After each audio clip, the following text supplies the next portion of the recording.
네, 안녕하십니까. 유용서 목사입니다. 오늘 아침 우리가 함께 묵상할 하나님의 말씀은 히브리서 11장 30절 말씀입니다. 믿음으로 2래 동안 여리고성을 돌았더니 성벽이 무너졌습니다. 자, 어제 우리가 함께 묵상했던 홍해의 기적 사건은 하나님이 누구신가에 대한 훈련이라고 했습니다. 어떤 분들은 목사님, 그게 무슨 훈련이라는 것까지 필요한 일입니까? 그냥 하나님은 하나님이시다라고 알면 되는 거 아닙니까? 거기다가 훈련이라는 단어까지 붙이십니까? 왜냐하면 아는 것과 믿는 것은 다르기 때문입니다. 아는 것으로 끝나면 그것은 지식에 불과한 것입니다. 그러나 성경은 지식을 얘기할 때 항상 하나님의 지혜를 이야기합니다. 그 지혜가 하나님으로부터 온 것입니다. 그래서 하나님으로부터 온 것은 전부 다 믿음으로 연결됩니다. 그 믿음을 통해서, 지혜를 통해서 하나님을 알아야만 그 하나님을 만나게 됩니다. 그런데 그것은 우리 육신의 한계를 가지고 있기 때문에 이 육신의 한계를 벗어내게 하시기 위해서 이 땅에서 우리는 끊임없이 훈련과 연단이 필요한 것입니다. 그 훈련과 연단의 가장 좋은 도구가 바로 고난인 것입니다. 그래서 어제 말씀처럼 이스라엘 백성을 출애굽시키자마자 구원의 길로 들어서게 하자마자 이스라엘 백성에게 이 땅에서 복을 허락한 것이 아니라 하나님은 홍해와 애굽 군대라고 하는 그 진퇴양난의 상황에 그들을 몰아넣어서는 너희는 가만히 있어 하나님이 너희의 하나님 되심을 알지어다 라면서 그것을 선언한 것입니다. 이제부터 광야 40년 동안 너희는 내가 하나님이라는 사실을 알아가게 될 거야 라고 선언하신 것입니다. 그래서 우리의 신앙생활이 계속해서 진일보하게 되려면 하나님의 역사가 있어야 되고 성령님의 도우심이 있어야 하는 것이지만 근본적으로 우리가 그 하나님의 말씀을, 하나님을 알아가는 것을 지혜로서, 믿음으로서 바라보지 않으면 우리의 신앙이 성장이 없는 것이죠. 그래서 우리에게 훈련을 주시는 이유는 우리의 어떤 인간적 지식을 벗어나서 그것을 초월해서 하나님으로부터 주어지는 지혜와 그것이 믿음으로 싹트게 하시기를 바라시는 하나님의 뜻이 담겨 있는 겁니다. 그래서 그 믿음은 오직 한 가지를 발견하게 되는데 하나님이 누구신가라고 하는 것입니다. 그래서 그 하나님은 제가 주일날도 계속 말씀드린 것처럼 우리의 생각과 다르며 하늘과 땅 차이라는 것을 인정하게 될 때 우리는 그분 앞에서 겸손할 수밖에 없게 되는 것이죠. 자, 그렇게 홍해를 건넌 이스라엘 백성은 하나님이 누구신가라고 하는 그 질문을 던지고 그 질문에 대한 답을 알아가기 위해서 지혜로 그것을 발견하기 위해서 광야 40년을 지독한 훈련을 받게 되었던 것입니다. 자, 그 광야 40년이 끝나고 모세가 죽고 나서 이제 여호수아를 통해서 그 가나안 땅에 비로소 들어가게 되었는데 그 첫 번째 가나안 땅의 관문이 바로 여리고성이었습니다. 저희가 이제 지난 여호수아서를 아침 묵상을 통해서 여러분과 함께 나눌 때에도 그때 함께 묵상을 했었는데 간단하게 정리를 해본다면 여리고성 앞에 선 이스라엘 백성은 홍해 앞에 섰던 이스라엘 백성과 확연히 달라진 점이 한 가지 있었습니다. 그게 뭐냐면 홍해 앞에 섰던 초창기 이스라엘 백성들은 믿음이라는 것이 전혀 없었고 전혀 찾아볼 수 없는 그 상태에서 하나님이 너희는 가만히 있어라 라는 명령을 들어야만 했습니다. 그러나 이제 광야 40년을 통과하고 나서 이제 여리고성 앞에 선 이스라엘 백성은 하나님의 말씀에 순종하여서 그 여리고성을 7바퀴 돌라는 정말 허무맹랑한 그 명령에도 순종하면서 잠잠히 그 성 주변을 돌고 있는 놀라운 모습을 보여주게 됩니다. 바로 이것이 하나님의 지혜로 말미암는 것이고 하나님이 주신 믿음으로 말미암는 행위였던 것이죠. 자, 그것은 여호수아나 백성들이 훌륭해서가 아니라 전적으로 하나님으로부터 주어진 믿음 때문이며 그 믿음을 주시기 위해서 그들을 40년 동안 훈련하신 결과라고 할 수 있을 겁니다. 자, 중요한 것은 성 주변을 7바퀴를 돌 때에 제일 앞에는 제사장 7이 7 양각 나팔을 불면서 행진을 했습니다. 그리고 그 바로 뒤에 여호와의 언약궤가 따라갔다라고 하는 사실입니다. 이것이 던져주는 메시지는 이겁니다.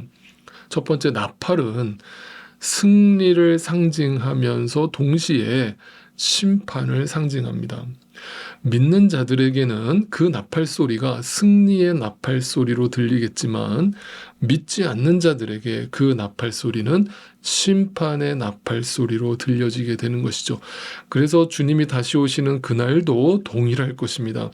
하늘에서 나팔 소리가 울려 퍼질 텐데 그 나팔 소리가 믿는 자들에게는 승리의 나팔 소리, 환호의 나팔 소리가 들려진다면 믿지 않는 자들에게 그 나팔 소리는 심판의 나팔 소리가 되는 것입니다. 그 다음에 따라왔던 언약궤는 하나님의 말씀이면서 동시에 하나님의 약속, 그 언약을 상징하면서 또한 동시에 그 언약궤 위에서 제물을 잡아서 그 제물의 피를 뿌리는 정결과 거룩한 제사를 행했기 때문에 그 언약궤는 하나님의 말씀이면서 하나님의 약속이면서 바로 하나님의 거룩한 피, 생명의 피를 상징하는 것이죠. 바로 거룩과 정결의 상징인 것입니다. 그 말은 그 심판의 나팔 소리, 승리의 나팔 소리가 울려 퍼지면서 그 뒤에 하나님의 말씀이 그 뒤를 따르면서 어린 양의 피로 정결해진 하나님의 백성이 약속의 땅, 곧 하나님 나라의 그 언약의 피, 언약궤를 앞세워서 들어가게 될 것을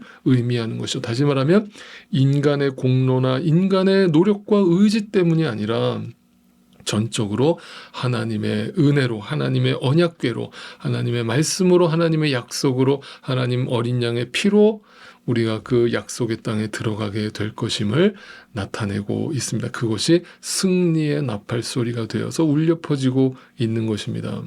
자, 여러분, 여리고성은 어떤 성이라고 했습니까? 당시 시대에서 가장 견고한 성이었습니다. 난공불락의 요새였습니다. 그러나 인간이 세운 그 어떤 견고한 요새도 하나님의 심판을 피할 수 없었다는 것을 이 이야기가 들려줍니다. 여러분, 노아의 홍수 때도 마찬가지였다고 했죠. 홍수 심판이 시작되자마자 사람들은 저마다 가장 높은 산을 향해서 도망치기 시작했을 겁니다. 그런데 물이 점점점 차올라서 세상에서 가장 높은 산 꼭대기까지 그 물이 채워지고 말았습니다. 이건 뭘 뜻합니까?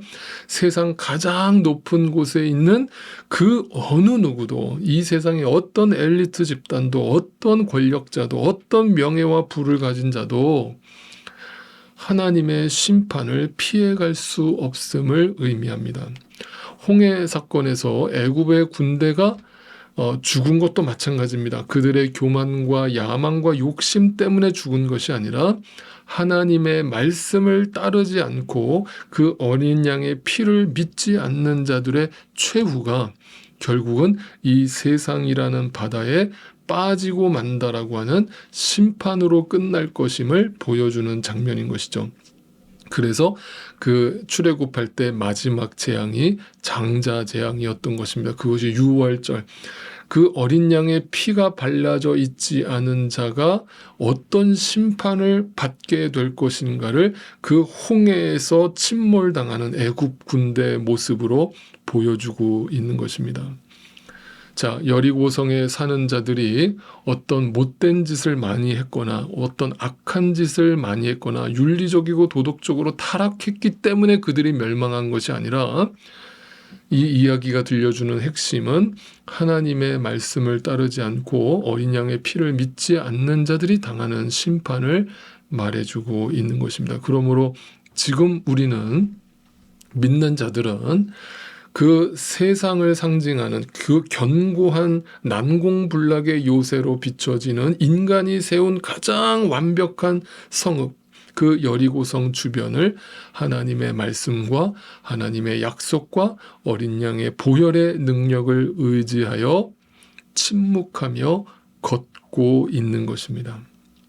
그리고 하나님의 때, 하나님의 정하신 마지막 때, 7일이라고 하는 것은 완전수라고 했습니다. 하나님의 완전한 때가 차면 세상의 가장 견고하고 높은 것을 무너뜨리시고 오직 예수 그리스도만을 반석으로 삼고 그 예수 그리스도만을 피난처로 삼은 자신의 이스라엘 백성들에게는 하나님의 언약으로 말미암아 그들을 구원하실 것임을 선언하고 계시는 것입니다. 여러분, 이것이 기적이 아니고 무엇이겠습니까?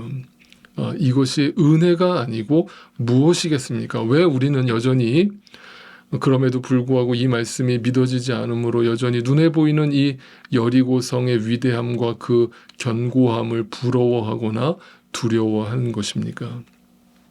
그것이 곧 하나님의 때가 차면 무너질 것이라는 것을 왜 보지 못하십니까?